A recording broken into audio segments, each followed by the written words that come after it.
Hello, everyone. Welcome back to TFD. Hope you're all doing great today, unless you're the WNBA front office stressing your ass off right now. We've got a big topic to dive into. There's a major update on the WNBA CBA negotiations. This news just dropped, and with today being a crucial day for talks, things are getting serious and very interesting as hell. Let's start right here and break it all down together. So here said this first news today came out WNBA CBA, and yeah, this is where shit starts getting real. So here said Nneka Ogwumike and WNBPA staff went to Nashville tonight to check in on Athletes Unlimited players alongside fellow executive committee members Alysha Clark and Brianna Turner, discussing ongoing CBA negotiations. Will be interesting to see what comes out of what a source described as an important pulse point meeting with a large contingent of WNBA players. All right, so the first big piece of news on the CBA dropped earlier today, and this is really where everything starts to get serious as hell. In my opinion, the next few days are make or break. If there's no strike by the end of this week, let's say by Valentine's Day, then I truly believe we're getting a season. At that point, things will move forward, deals will leak, and the league will be on track. But if a strike happens before then, honestly, you can pretty much forget about the season. Ain't no point pretending otherwise. Without an agreement, there's no damn league. However, if you guys don't know, Nneka Ogwumike is actually meeting with the AU players, and this is a group of players that I think is going to have a huge say. Because if you look at the AU roster right now, you've got a lot of players who aren't making big money. Some of them are making good money, don't get it twisted, but a lot of them aren't making the big bucks. If you look at this list, Rebecca Gardner, Anna Morrow, Kayla Charles, Caitlin Chin, Tina Charles, Nalissa Smith, Kirsten Bell, Mackenzie Forbes, Mercedes Russell, Zaya Cook. Outside of Ariel Atkins, most of these players are on rookie deals or contracts not far above the damn minimum. Kia Stokes will probably command more money because of her defense, in a Brianna Turner type way. Izzy Harrison will get paid because she was really good for New York last year. Odysseus Sims is definitely going to get paid after what she did with the Fever. But for a lot of these players, Athletes Unlimited is a big deal. And here's why. You cannot survive on AU alone. If that's the only basketball you're playing, you're not going to make it. Players make between $20K and $40K. That's not ideal. You might survive, but you're not going to live well. You're barely scraping by, like, damn. So when you compare that to Unrivaled, where players are making way more than they ever have before, you're basically asking these players to turn down a minimum of $250,000. That's the difference between making the most money of their life or struggling to put food on the table, or coaching an AAU team for almost nothing just to get by. That's some real shit. That's why what these players say matters. If they were all for a strike, which I don't think they would be, it wouldn't make sense financially at all. Ariel Atkins is probably getting the max. Tina Charles is walking into a $750,000 contract. Teams are going to pay Ariel Atkins $1 million. For rookies like Camilla Cardoso or Rickea Jackson, it's the difference between $250,000 and nothing. Natasha Mack might be on a $300,000 to $400,000 deal. Kia Nurse is probably fighting for her damn spot in the league right now. Grace Berger, I'd say she has a 75% chance to stick in Dallas on a small contract. Last year, she was playing in 3v3 outdoor competitions just to make ends meet after getting cut from the Minnesota Lynx.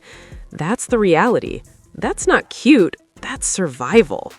And that's the difference. I'm not talking generational wealth, but $250,000 a year?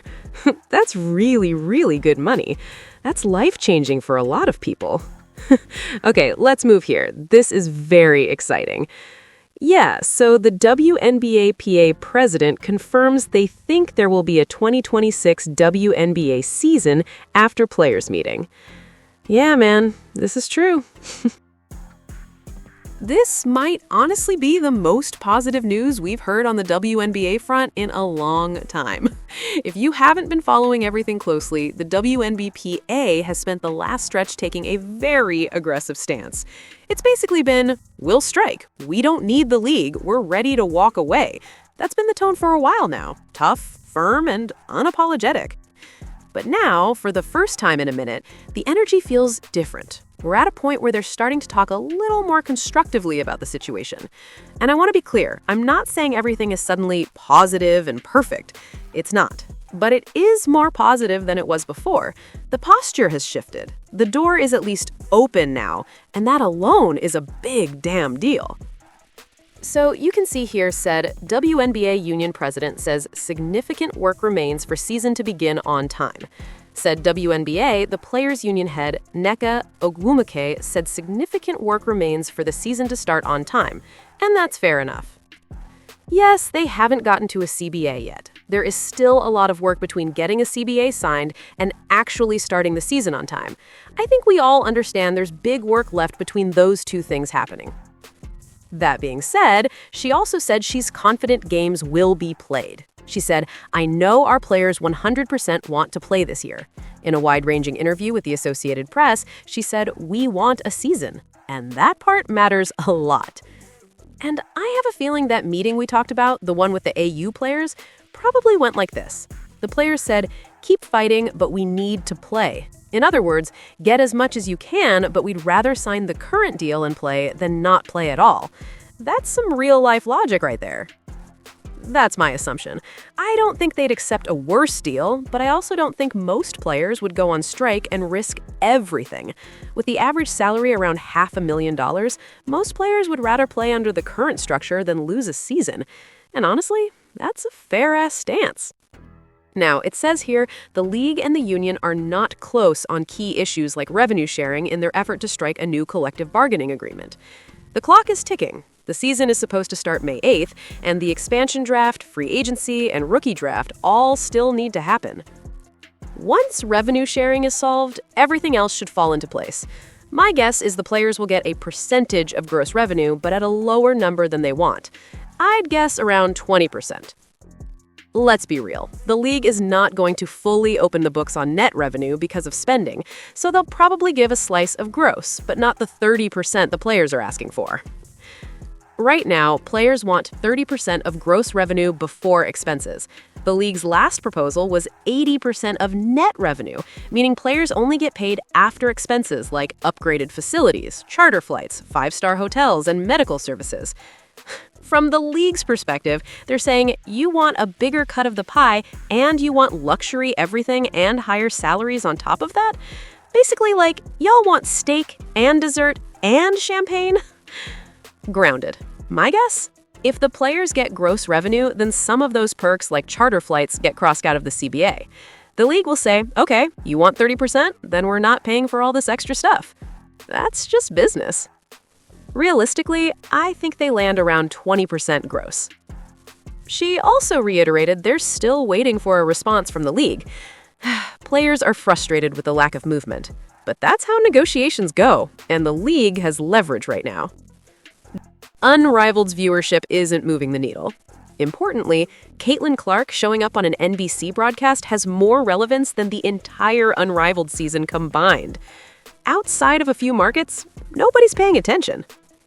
At the same time, Brianna Jones, an all-star, just had to get knee surgery for a meniscus injury. That gives the players even less leverage. Bad timing as hell.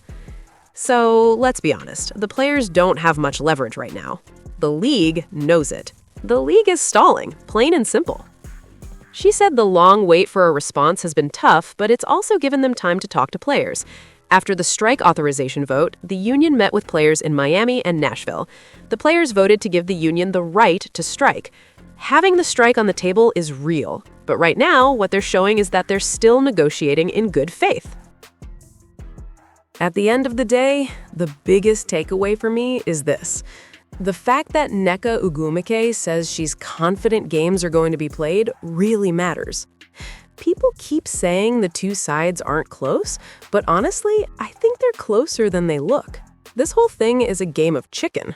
And the uncomfortable truth is that the players can't afford to lose that game, but the owners can. Do the owners want to lose? Of course not. But can they survive a delay or a shortened season? Yes. The league has deeper pockets, more long-term stability, and more leverage. The players, on the other hand, are living contract to contract. A lot of them are not sitting on massive savings. If this turns into a strike and the season collapses, there are going to be a lot of players who go broke, who are forced into early retirement, or who have to completely change their lives just to stay afloat. That's not drama, that's reality. That's why Nneka's tone matters so much. When she says, "We're confident there will be a season," that's not just optimism, that's leadership. And it's a big contrast to what you hear from some other voices around the league. You've got players like Natasha Cloud, who isn't on the executive committee but speaks very loudly for the player side, basically saying, "We'll quit. We don't need this. We've got Unrivaled." That sounds strong, but it ignores something important. Most players don't have the same safety net. Unrivaled is great for a handful of stars, but for the majority of the league, that's not enough to replace a WNBA season, not even close. So while some people talk tough, I think the reality is most players would rather sign the current offer and play than risk missing games, missing paychecks, and missing an entire year of their careers. If I had to guess, I'd say the chances of an actual strike are very low, maybe 5%. Same with the idea that the league just stalls things out until players cave completely. I don't think either extreme happens. What I think happens is this. The players get a little more than what's currently on the table, but not everything they want. And in return, they might give up some things on the revenue split side. So maybe they don't get 30% of gross revenue. Maybe they land closer to 20%. But maybe they get guaranteed housing back. Maybe they get 5-star hotels on all road trips. Maybe they get better per diem, better medical support, better travel standards, real quality of life upgrades. Basically, if they don't win big in the revenue column, they win in how they're treated day to day. And honestly, that's still huge as hell. There could even be something written in that says by 2030, every team must have a dedicated top-tier practice facility. Not shared, not borrowed, their own. That's the kind of long-term investment that actually changes the league. So, one way or another, the players are probably going to end up living in a much better situation than they are now. Either they get more money in the revenue split, or they get more security and luxury in the structure of the league. Maybe a bit of both. That's why hearing Nneka say, "We want a season, we're confident games will be played," is such a big damn deal. It tells you that the people actually in the room understand what's at stake. And it also tells you that what the players are saying in meetings, especially the ones with Athletes Unlimited, are probably very different from what you hear from the Unrivaled crowd. Because the Unrivaled players do have a safety net. They might make less there than in the WNBA, but they're not struggling to eat. They're not scrambling for side jobs. The AU players? That's a different story. Those players need the league. They need the season. They need those contracts. So yeah, the game of chicken is real, but only one side can actually afford to crash. And the people who know that are the ones quietly pushing this thing toward a deal. Tell me what you think. Peace. I am out. Don't forget, like and subscribe.